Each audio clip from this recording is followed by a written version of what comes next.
토론토에서는 이제 1억으로 집 대신 이거를 구매한다고 하는데요.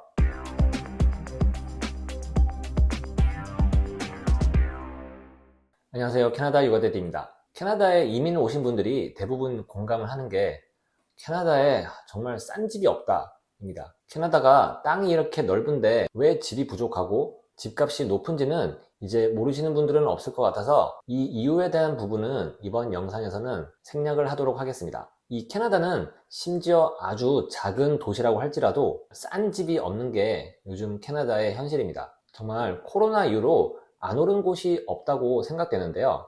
그러면 우리가 보통 이 부동산 투자 혹은 집을 마련하기 위해 모아야 되는 이 종잣돈 1억을 가지고 토론토에서 과연 어떠한 부동산을 살 수 있는 게 있을까요?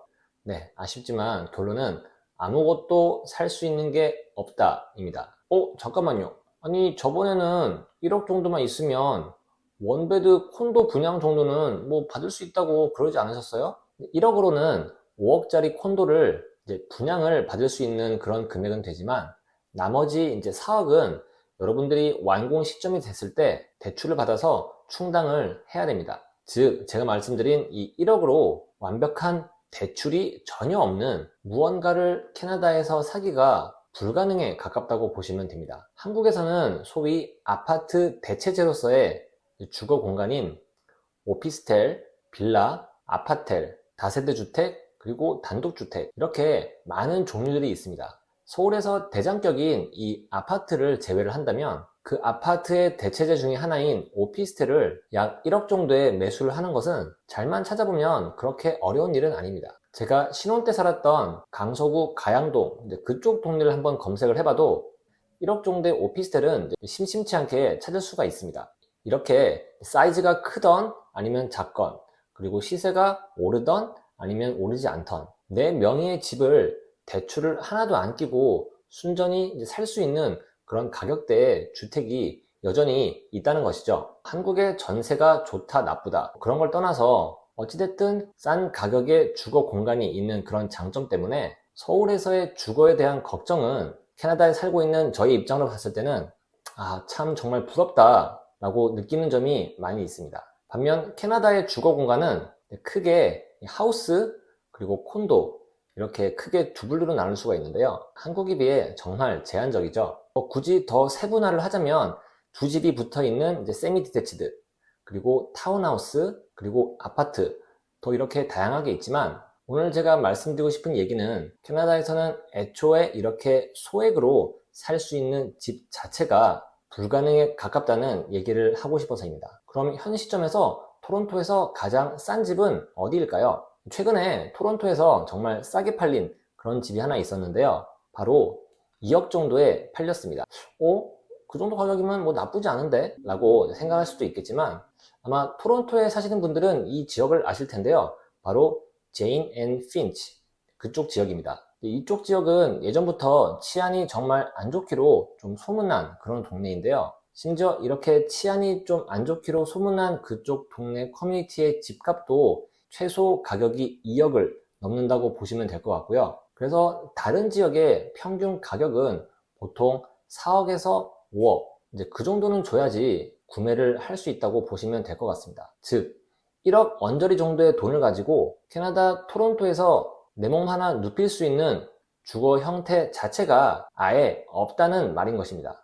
이제 이러한 이유 때문에 어쩔 수 없이 가장 싼 가격이 돼버린 약 4억짜리 배출러 혹은 원베드룸 콘도를 구매하기 전까지 대부분의 사람들은 렌트 시장으로 몰릴 수밖에 없는 그런 구조를 가지고 있다고 보시면 될 것 같습니다. 그들 스스로 돈을 모으던 아니면 부모님에게 경제적 지원을 받든 뭐 그거와 상관없이 4억 밑으로는 부동산 진입조차도 안 된다는 것이죠.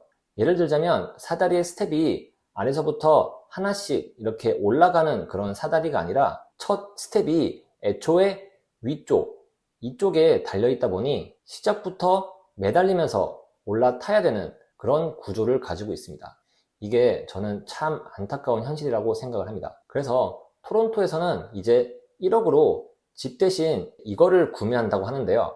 바로 주차장입니다. 바로 이 2평 남짓한 이 공간이 1억 정도를 한다는 게 여러분은 믿기신가요? 제가 어릴 때 홍콩에 있는 주차장이 뭐 1억 정도에 팔렸다, 이런 뉴스를 좀 들은 적이 있었는데요. 그런 기사를 보고 에이, 야, 미쳤다고 누가 저런 주차장을 1억을 넘게 주고 사, 그렇게 말했던 기억이 있는데, 이제는 하다하다 토론토의 주차장 가격이 이렇게까지 와버린 것 같습니다. 캐나다에 처음 왔을 때는 제가 몰랐지만 토론토의 주차장은 웬만하면 다 이렇게 공용으로 소유하는 그런 개념이 아니라 개인이 사서 소유하는 그러한 구조였습니다. 즉, 주차를 하려면 내가 구매한 그 주차장 자리에 주차를 하는, 아니면 내가 주차장이 없으면 이제 렌트를 했었더라도 그곳에 주차를 해야 되는 그러한 시스템인데요. 그래서 딱히 캐나다 차를 보시면 앞에 대시보드에 자기 전화번호를 적어둔 차가 없는 것을 발견할 수가 있는데, 바로 그러한 이유 때문입니다. 여기서 오해를 하시면 안 되는 게, 주차장을 산다는 건 새 집 분양일 때, 이제 그때의 경우인데요. 그래서 분양이 아닌 구축의 집을 이제 사서 들어간다고 한다면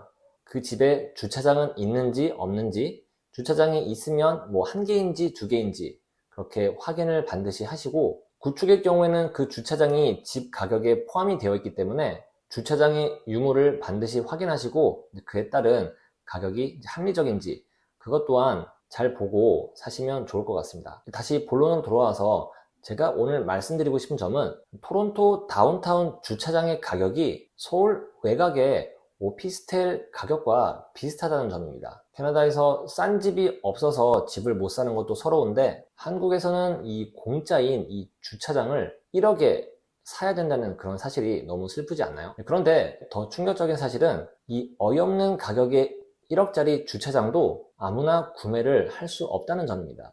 최근 토론토 다운타운 콘도 구매의 경우에는 보통 2베드 혹은 3베드룸 이상의 구매자에 한해서 먼저 주차장을 살 수 있는 권리가 주어지고, 그 아래 유닛을 산 사람들은 웨이팅 리스트에 올려서 이제 유닛을 받을 수 있는 그러한 시스템입니다. 게다가 주차장을 한번 샀다고 해서 이제 그게 끝나는 게 아니라, 매달 관리비에 주차장 관리비 금액이 따로 산정이 돼서 올라가기 때문에 이 주차장에 대한 관리비도 매달 조금씩 내야 된다는 사실이죠.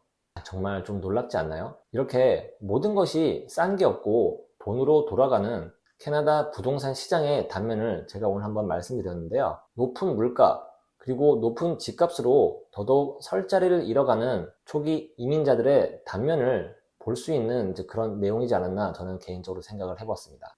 네, 오늘 영상은 여기까지고요. 제 영상이 마음에 드셨다면 구독과 좋아요 눌러주시면 감사하겠습니다. 다음 시간에 또 찾아뵙겠습니다.